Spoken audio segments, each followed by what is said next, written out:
خواص آیات قرآن کریم کے نام سے کتاب ہے جو آقا سید محمد تقی نجفی کی، اس میں ایک روایت ہے پیغمبر اسلام ختم مرتبت صلی اللہ علیہ وآلہ وسلم سے کہ بینائی میں اگر کسی کی کمی ہو یا آنکھوں کے امراض، اگر اس کے آنکھوں کے کوئی امراض کا شکار ہو، یعنی یا تو خود اس کی بینائی میں کمی واقع ہو رہی ہے، اس کو نظر کم آنے لگا ہے، آئی سائٹ ذرا ویک ہو گئی ہے اس کی، اور آنکھوں کے کوئی اور مرض ہے، بہت سارے آج کل گلوکوما ہے یا اور اس طرح کے جو ہے مختلف امراض ہوتے ہیں، تو پیغمبر فرماتے ہیں کہ اول ماہ کا جو چاند ہے، یعنی مہینے کی جو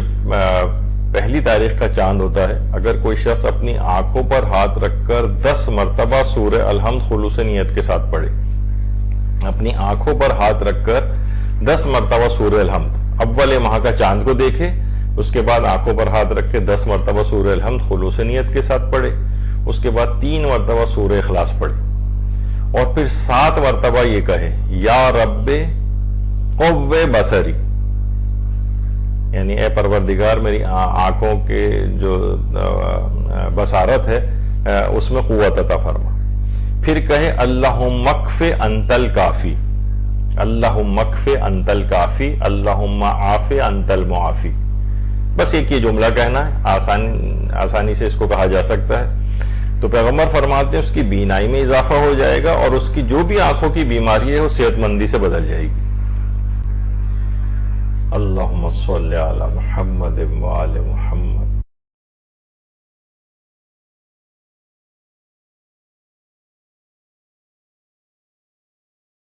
تو بہرحال انسان کو چاہیے کہ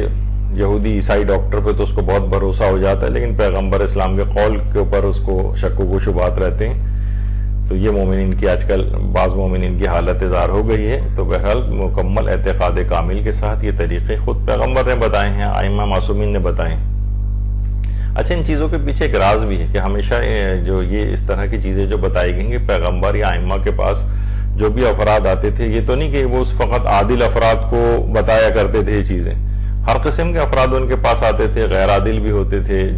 مجہول ٹائپ کے بھی ہوتے تھے، ان کے حالات تاریخ کے اندر نہیں آئے، تو اس لحاظ سے اگر علمی بنیادوں پر بہت سی روایات کو پرکھا جاتا ہے تو بہرحال اس کے اندر ایک ذوف واقع ہوتا ہے، لیکن پیغمبر بہرحال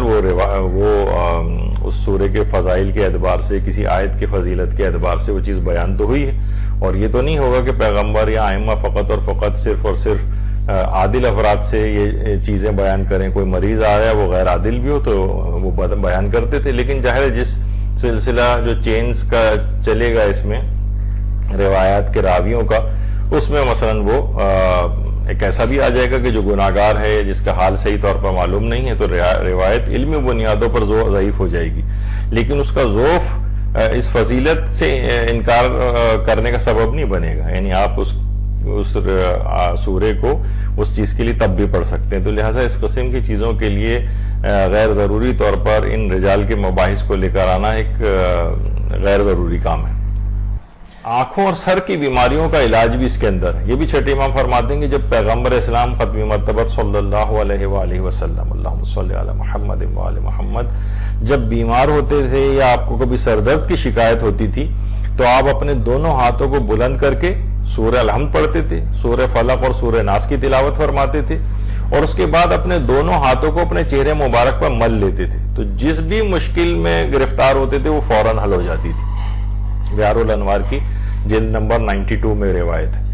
تو یہ چیز کرنی چاہیے۔ اچھا، چہرے مبارک پہ ہاتھ ملنا یا دم کرنا یا پانی پہ کوئی چیز پڑھنا، یہ کوئی غیر اسلامی چیزیں نہیں۔ لوگ کہتے ہیں بس سورہ پڑھ دیا کافی ہے، نہیں، ہاتھ کو پھیرنا، اس کے پیچھے سائنسی چیزوں کی بھی لحاظ سے تحقیق ہونی چاہیے کہ ایسا کیا ہوتا ہے۔ تو بہرحال